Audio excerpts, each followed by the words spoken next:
Your time is now 6:44, and this morning we're still feeling the shockwaves from President Biden's announcement yesterday that he's dropping out of the 2024 presidential election. We've been telling you this morning the president used his announcement to also endorse Vice President Kamala Harris to be his replacement. Yesterday, Time magazine released their latest cover. We have it up right now on your screen, showing the end of an era and the beginning of something new. All right, let's turn now to CBS News correspondent Jared Hill, who's joining us live this morning. Jared, a lot has happened in the 18 hours since that announcement. Yeah, that's right, Ron and Cheryl. So we do have this endorsement from President Biden of Vice President Harris. But there's so much speculation at this point around what a Harris ticket could actually look like. Before we get to that point, though, there's a significant amount of procedure that has to come in before Harris is the official Democratic nominee. You're ready to make your voices heard. The 59-year-old went from prosecutor to California Attorney General, then Senator in 2016, before making her first bid for the White House, later tapped by Joe Biden as his running mate.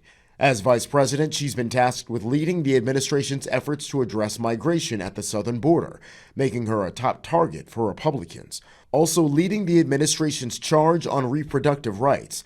Now, swing state voters are reacting to news she could be the party's Democratic nominee. I think people don't realize how strong she is, and I think she's come a long way in the last couple of years. I don't know if people have been really thinking about her in that way, so yeah, it's hard to say.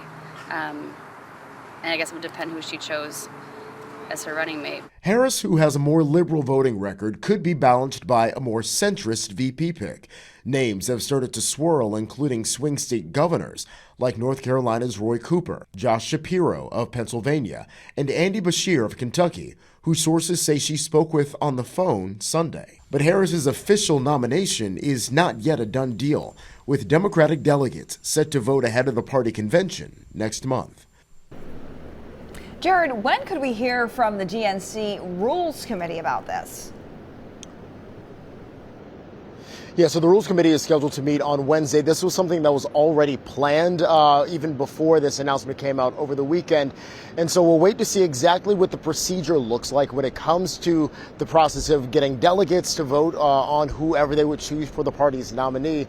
Again, the convention starts in the middle of August. Back to you.